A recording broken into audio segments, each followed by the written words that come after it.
Hello hi. നമുക്ക് കടലെങ്ങനെയുണ്ട്? Super അല്ലയോ?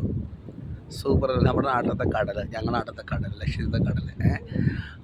ഞാനിപ്പോൾ ഈ എന്താണ് ഈ കാണുന്ന പാലം, ഇത് പഞ്ചായത്ത് ചെട്ടി എന്ന് പറയും, അഗത്തി, എൻ്റെ നാട്ടിലത്തെ പഞ്ചായത്ത് ചെട്ടി. അപ്പം ഞാനിപ്പോൾ ഈ നട്ടുച്ചക്ക് ഇവിടെ വന്ന് നിൽക്കുകയാണ്.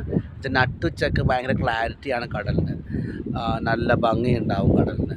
പക്ഷേ ഈ ഒരു സമയത്ത് ചിലപ്പോൾ പെണ്ണുങ്ങൾക്ക് ചിലപ്പോൾ അല്ലെങ്കിൽ ആർക്കെങ്കിലുമൊക്കെ കുറച്ച് വീക്കായിട്ടുള്ള ആളുകൾ തലകറങ്ങും, പിന്നെ തലവേദന എടുക്കും.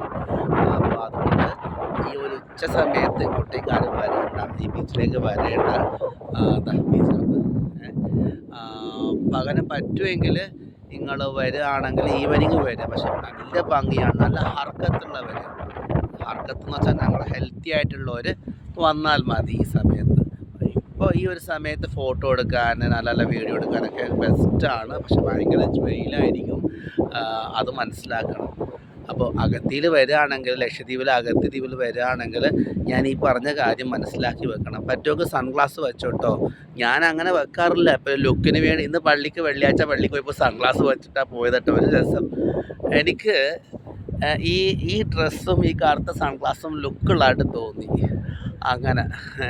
പക്ഷേ പള്ളി ഭാഗത്തെത്തിയപ്പോൾ ഞാൻ ഊരിക്കളഞ്ഞു സൺഗ്ലാസ്. എനിക്കെന്തോ ഒരു കിബറുള്ള പോലെ ഫീൽ ചെയ്തു ആ സമയത്ത്. അള്ളാഹ് കാക്കട്ടെ. അപ്പോൾ ഏതായാലും ഈ എൻ്റെ മോന്ത ഒഴിവാക്കിയിട്ട് ഈ ബാക്ക്ഗ്രൗണ്ട് കാണിച്ചു തരാം. ഹലോ, ഇതാണ് നമ്മുടെ നാട്, പഞ്ചായത്ത് ചെട്ടി, പിന്നെ നമ്മുടെ ബീച്ച്.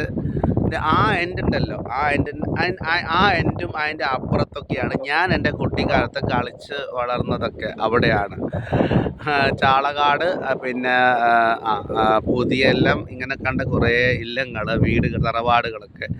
അവരുടെ ആറെന്ന് പറയും, നിങ്ങൾ പുഴക്ക് ആറെന്ന് പറയുന്നത്, ഞങ്ങൾ ബീച്ചിന് ആറെന്ന് പറയും. ഓടിക്കളിച്ച് വളർന്ന ഒരിടമാണ് ആ ഒരു ഇടം. ഇവിടൊക്കെ വല്ലപ്പോഴും വരും. ഇവിടൊക്കെ വരുന്ന എങ്ങനെയാണെന്ന് വെച്ചാൽ, ഞങ്ങളിവിടെ കുറേ ഫുട്ബോൾ മീറ്റൊക്കെ വെക്കുമായിരുന്നു. അപ്പോൾ ഇവിടെ എത്തുമായിരുന്നു ചെറുപ്പത്ത്. അങ്ങനെ അത് കുറേ ഷെഡുകളുണ്ട് ഇച്ചിരി അങ്ങോട്ട്. അപ്പോൾ ഈ ഷെഡ്, ഇതേപോലത്തെ കുറേ ഷെഡുകളുണ്ട്. അതിൻ്റെ അകത്ത് ബോട്ട് വെക്കും, ഒളിച്ച് കളിക്കൊക്കെ ചെയ്യും ഈ ഷെഡിൻ്റെ അകത്ത്.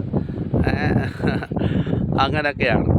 അപ്പോൾ ഈ ഒരു വീഡിയോ ഞാൻ കുറേ മുമ്പ് എടുത്തിരുന്നു. പക്ഷേ അന്ന് എൻ്റെ മൊബൈൽ വളരെ മോശം മൊബൈലായിരുന്നു, ക്ലാരിറ്റി വളരെ കുറവായിരുന്നു. അതുകൊണ്ടാണ് ഞാൻ ഇപ്പോൾ വീണ്ടും ഇങ്ങനൊരു വീഡിയോ എടുത്തത്. ഞാൻ എന്തിനാണ് ഈ വീഡിയോ എടുത്തത് വെച്ചാൽ, ഇപ്പോൾ ഈ നട്ടുച്ചക്ക് ലുക്കുണ്ട്. ഏറ്റവും ബ്യൂട്ടിഫുൾ നട്ടുച്ചക്കാണ്, നല്ല ക്ലാരിറ്റി ആയിരിക്കും വെള്ളത്തിന്.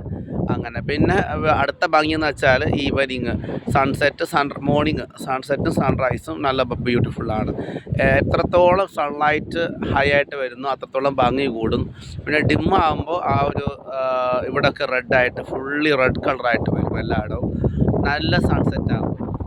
ചിലപ്പോൾ സമയത്ത് ഭയങ്കര ഓവർ റെഡ് ആയാലാണ് നല്ല രസം ഉണ്ടാവുക, വേറെ ലെവലാണ്. അപ്പോൾ ഏതായാലും ദ്വീപിൽ വന്നു കഴിഞ്ഞാൽ നട്ടുച്ചക്ക് വരിക. നല്ല ഹെൽത്തി ആയിട്ടുള്ള ആൾക്കാരാണ് വരേണ്ടത്. തലയിൽ ക്യാപ്പ് വെക്കുക കേട്ടോ, തലയിൽ ക്യാപ്പ് വെക്കുക. സൺഗ്ലാസ് വെച്ചോണ്ടി. ഞാൻ സൺഗ്ലാസ് വെച്ചത് വെറുതെ രസത്തിന്, ഒരു ഇഷ്ടത്തിന്. പക്ഷേ ഇവിടെ വരുമ്പോൾ സൺഗ്ലാസ് വെക്കണം. അങ്ങനെ എനിക്ക് എൻ്റെ CMFRലെ ഒരു സയൻറ്റിസ്റ്റ് പറഞ്ഞായിരുന്നു. ഇതിൻ്റെ സൺലൈറ്റിൻ്റെ റിഫ്ലക്ഷൻ കണക്ക് ദോഷം ചെയ്യും. അങ്ങനെ സൺലൈറ്റ് എത്തിയിട്ടുള്ള റിഫ്ലക്ഷന് അങ്ങനെ ഒരു സാറ് പറഞ്ഞായിരുന്നു. ഒരു ലോക്കൽ ക്യാമറ കൊണ്ട് ഞാൻ എടുത്ത ഫോട്ടോ ആണ് ഈ ഫോട്ടോസ്. അപ്പോൾ എങ്ങനെയുണ്ട്? സൂപ്പറല്ലേ ഞങ്ങളുടെ അഗത്തി ഐലൻഡ്? ഏതായാലും ലക്ഷദ്വീപ് കാണാൻ വരികയാണെങ്കിൽ എന്നെ കോൺടാക്റ്റ്, എല്ലാ സഹായവും ഞാൻ ചെയ്യാം. മറക്കാതെ എന്നെ വിളിക്കും. എൻ്റെ ചാനൽ ഒന്ന് സബ്സ്ക്രൈബ് ചെയ്യണം, ഷെയർ ചെയ്യണം, കമൻറ്റ് ചെയ്യണം, മറക്കല്ലേ.